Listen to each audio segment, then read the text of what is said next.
Hello Internet and welcome to Historical Headlines for the 10th of January. First World War is dead. Long live the second. And I hear you all ask, Sage, you ask, didn't the First World War end sometime either with the armistice on the 11th of November 1918 or sometime during 1919 with the peace treaties that were created? And I am here to tell you no, because if they did that I wouldn't have made this video, now would I?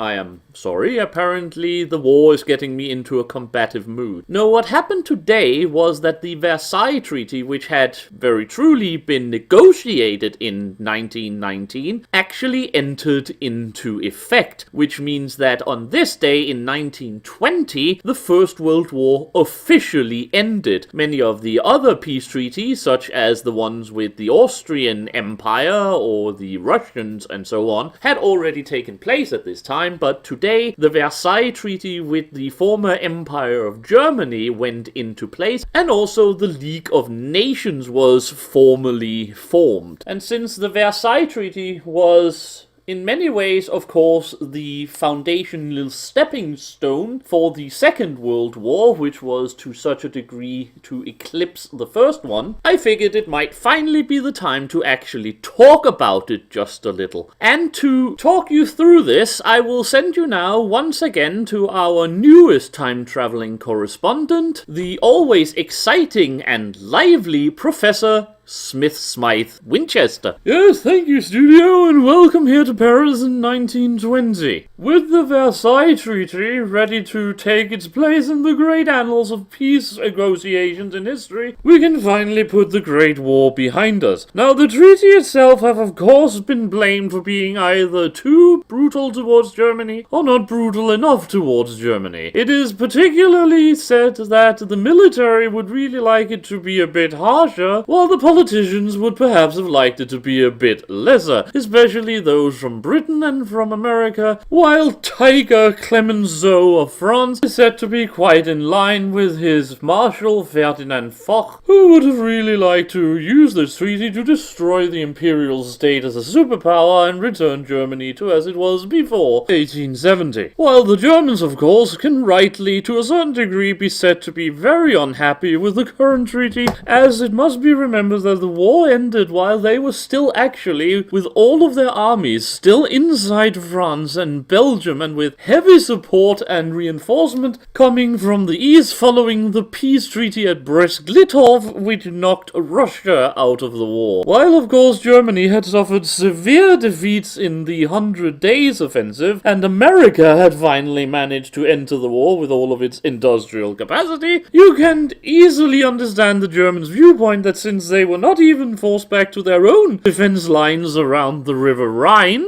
they should not be treated as if they were the sole responsible evil fiends who have caused this war in a way no other nations has ever been forced to do in history. But since we are here on this momentous occasion, I think it's about time I talk to some of the people who were involved with this Versailles Treaty. Let us begin with the President of France, Georges the Tiger Clemenceau. President Tiger, you seem dissatisfied with the final result despite this imposing severe penalties on Germany and letting France finally have some peace after 4 years of devastation. It is because I foresee immense problems following this war. The British and Americans just do not see what this will do. Britain is safe from attacks because of the Channel. Not even Napoleon himself could defeat her. And America is a world away, with no natural enemies. But France has been suffering for 4 years. Our industrial capacity has been set back nearly 40 years from this war. And you will note that while the treaty says that Germany must only rearm to a certain degree, there is no real penalties for not doing so. Mark my words. By failing to truly suppress them, we have only let the foundation for another war down the line. Thank you, President Tiger.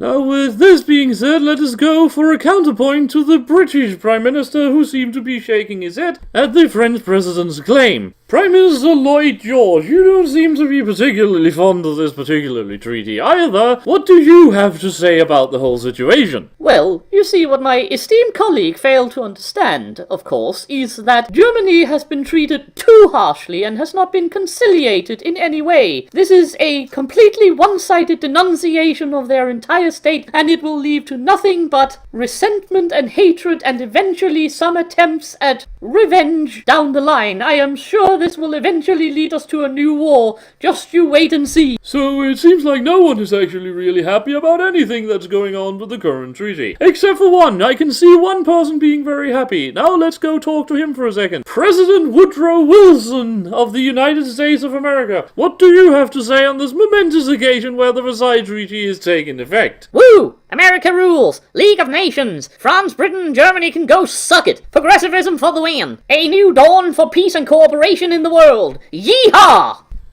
Yes, thank you, Mr. President. Short and to the point as usual. But as you can hear, there are certainly divided opinions over the Versailles Treaty. Everyone is happy that the Great War is finally over, but no one seems to be really able to identify whether or not the treaty that ended it is a good or a truly bad thing. But of course, on behalf of the entire humanity, we hope and trust that the terrifying bloodshed over the last 4 or 5 years will mean that humanity will never again descend into such madness. Back to the studio.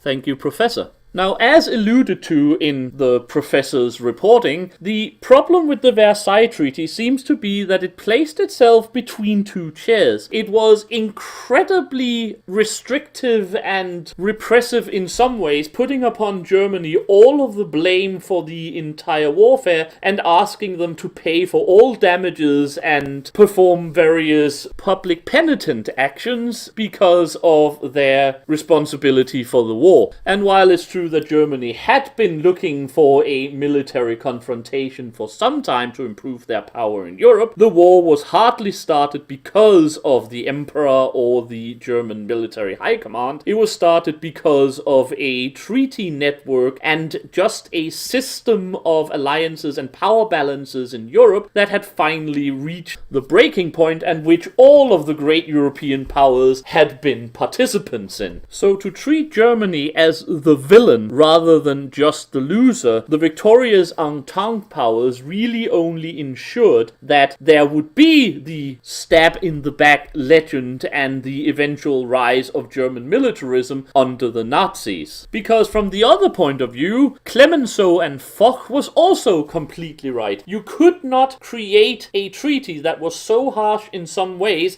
and so lenient in certain others. Now, the Versailles Treaty could probably have worked if it had done one of two things. Either be conciliatory towards Germany, like had been done towards France following the Napoleonic Wars, and quickly invite them back into the polite company of Europe, or be completely suppressive towards Germany, have dissolved the empire and re-established the sort of feuding middle European German states, which would of course have led to its own degree of instability, but would in all probability have prevented another world war simply because Germany would have been completely pressed down in the mire. The problem was, of course, that the Allies simply could not agree on which way to go. France wanted the really suppressive fashion, and it's really hard to blame them considering the fact that they have borne the brunt of all of the fighting. It is worth remembering that for the greater part of the First World War, France was the one who supplied both the battlefield, since all of the war practically took place in France and Belgium, as well as by far the greater amount of soldiers on the Western Front. France was very much the hero and the reason why the Western powers won the First World War, and they had suffered like none of the others had suffered. However, there was no way in living hell that Britain and especially the Americans would go ahead and allow them to impose such detrimental treaties upon Germany as they had originally hoped for, since of course they were hoping for a conciliatory peace, and Woodrow Wilson person was deeply invested in his idea of peace and cooperation through the League of Nations that would lead to a glorious future of peace and prosperity. In the end, no one was satisfied, least of all the Germans, and of course we all know to what the path eventually taken led 20 years later. But on the other hand, however else you look at it, today was the final end of the First World War. Up until that point, the most bloody, horrible, and just downright hellish conflict humanity had ever been embroiled in. So it certainly is, to a certain degree, a day worth celebrating. Anyway, I hope this has been of interest to you, since this is already going long. I will be back tomorrow with another historical headline. Until then, I have been the Sage, and I wish you all a very happy day.